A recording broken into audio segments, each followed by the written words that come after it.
Hair loss in a woman can be very distressing. Hair हमारा crown होता है, ये हमारा ताज होता है जो हम हमारे सिर पे पहनते हैं, ये हमारी ब्यूटी है। चलिए आज हम डिस्कस करते हैं कि अगर आपको हेयर लॉस हो रहा है तो आप उसके ट्रीटमेंट के लिए क्या क्या करें। सबसे पहले अगर आपको हेयर लॉस हो रहा है आप अपने डॉक्टर से मिलें, घर पे इलाज ना शुरू करें खुद। सबसे पहले हम समझते हैं नॉर्मल हेयर लॉस क्या होता है। अगर साल के 1 से 2 महीने आपका हेयर फॉल हो रहा है या दिन में 70 से 100 बाल गिर रहे हैं तो ये नॉर्मल है। इसमें आपको घबराना नहीं है, इसमें आपको पेशेंस रखना है। पेशेंस रखिए, स्ट्रेस मत लीजिए, अच्छी डाइट खाइए। 2 से 3 महीने में आपका हेयर फॉल अपने आप कंट्रोल में आ जाएगा। लेकिन अगर ड्यूरेशन 2 से 3 महीने से ज़्यादा हो रहा है और बाल गिरने की संख्या कुछ 100 बालों से ज़्यादा हो रही है, 100 बाल कुछ इतने बाल हुए जो हमारी कंघी में या थोड़े बहुत नहाते टाइम दिखते हैं, उससे अगर ज़्यादा हो रही है तो आप घर पे अपने आप मेडिकेशन ना शुरू करें। आप अपने डॉक्टर से मिलें। डॉक्टर बोले तो डर्मेटोलॉजिस्ट। आपका डर्मेटोलॉजिस्ट सबसे पहले आपके हेयर लॉस के कारण को ढूंढने की कोशिश करेगा। तो डिस्कस करते हैं हेयर लॉस के कॉमन कारण क्या हो सकते हैं। अगर आप में खून की कमी है, आपको अनीमिया है, आप अच्छा खान पान नहीं खाती हैं, आप सिर्फ अपने परिवारजनों को खिलाने में ही रहती हैं और खुद अपनी सेहत का ध्यान नहीं रखती हैं, तो आपको अनीमिया हो सकता है, खून की कमी हो सकती है, जिससे हेयर लॉस हो सकता है। अगर आप अपने बालों पे बहुत फ्रीक्वेंट ट्रीटमेंट्स करा रहे हैं, जैसे आप बार बार स्ट्रेटनिंग, कलरिंग ये सब आप कराते हैं, या आप ब्लो ड्राई बहुत ज़्यादा यूज़ कर रहे हैं, या आप एक्सटेंशंस लंबे टाइम के लिए अपने बालों पे लगा रहे हैं, तो बालों की जड़ें वीक हो सकती हैं, जिससे हेयर लॉस हो सकता है। अगर आपको हाइपरथायरॉयडिज्म है या हाइपोथायरॉयडिज्म है तो हेयर लॉस हो सकता है। बहुत ज़्यादा टेंशन लेती हैं आप, बच्चों की टेंशन लेती हैं, पर्सनल स्ट्रेस लेती हैं, रिलेशनशिप्स की स्ट्रेस है, बहुत ज़्यादा कुछ स्ट्रेस है तो भी हेयर लॉस हो सकता है।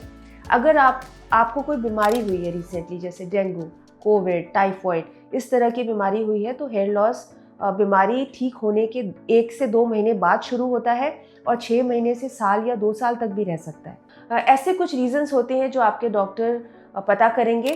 पीसीओडी ये एक बहुत ही कॉमन रीज़न है, आजकल यंग लड़कियों में देखा जाता है। उन्हें पॉलिसिस्टिक ओवेरियन डिजीज़ है, उसमें एक्ने भी होता है, हेयर लॉस भी होता है, वेट गेन भी होता है, पीरियड्स की इरेगुलरिटीज़ होती है। ऐसे कुछ कंडीशंस होते हैं जो आपको आपके डॉक्टर पता करने में हेल्प करेंगे। एक बार आपकी कारण पता चल गया तो उसकी ट्रीटमेंट की तरफ डॉक्टर जाते हैं। ट्रीटमेंट में अच्छा, एक कारण जो मैंने मेंशन नहीं किया वो आप ज़रूर याद रखिएगा, जेनेटिक।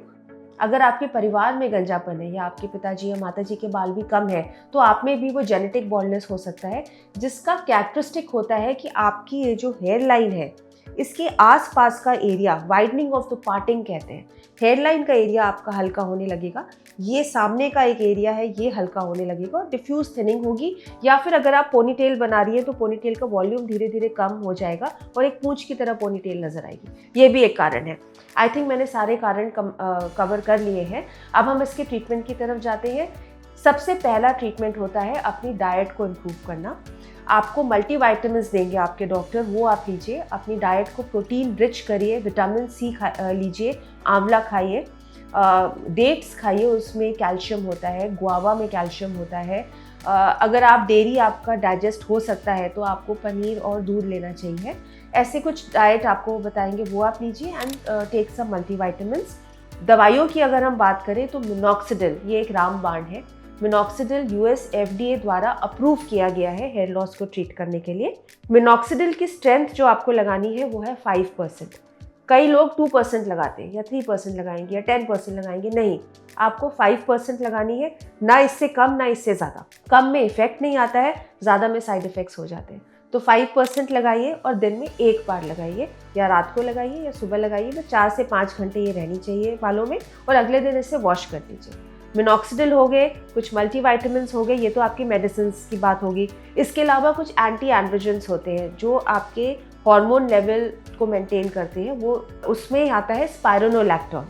तो ये आपके डर्मेटोलॉजिस्ट आपको बताएंगे ये कैसे लेना है। ये तो आपको खुद बिल्कुल भी इस तरफ नहीं जाना चाहिए। स्पाइरोनोलैक्टोन हो गया, दूसरे सिप्रोटेरॉन करके एक ड्रग होता है, वो भी एंटी एंड्रोजन होता है, वो आपको डॉक्टर बताएंगे। इसके अलावा PRP, platelet rich plasma therapy, जिसमें आपके बॉडी से कुछ 10 ml ब्लड लेकर उसमें से प्लेटलेट्स एक्सट्रैक्ट करके रूट्स पे इंजेक्ट किया जाता है। उससे भी बाल देखा गया है कि स्ट्रॉन्ग होते हैं। Growth factor concentrate, GFC treatment होता है बालों को स्ट्रॉन्ग बनाने के लिए। लेज़र थेरेपी, लेज़र थेरेपी में आपको या तो क्लिनिक बुलाकर आपके सिर पे लेज़र की बीम्स दी जाती हैं, या फिर आप एक लेज़र कैप खरीद सकते हैं, एक हेलमेट की तरह होता है, उसमें लेज़र बीम्स अपने आप निकलती हैं। तो लेज़र थेरेपी आप ले सकते हैं, उससे भी हेयर फॉल रुकता है। मीज़ोथेरेपी, मीज़ोथेरेपी मतलब कुछ प्रोटीन्स होते हैं, वो आपके रूट्स पे इंजेक्ट किए जाते हैं, उससे भी हेयर फॉल रुक सकता है। ये कुछ इंपॉर्टेंट और कॉमन ट्रीटमेंट्स मैंने आपको मेंशन कर दिए, जिसमें आपका minoxidil, multivitamins, PRP, GFC, laser therapy, mesotherapy, ये सब चीज़ें आती हैं। तो ये सब आप ट्राई कर सकते हैं under the guidance and supervision of a qualified and trained dermatologist. ये मैंने आपको ब्रीफली इसके कारण और ट्रीटमेंट बता दिए। इसके अलावा भी अगर आपके मन में कोई भी क्वेश्चंस हो, please feel free to contact me. My contact details are given below. I am here to help you today and always. Thank you.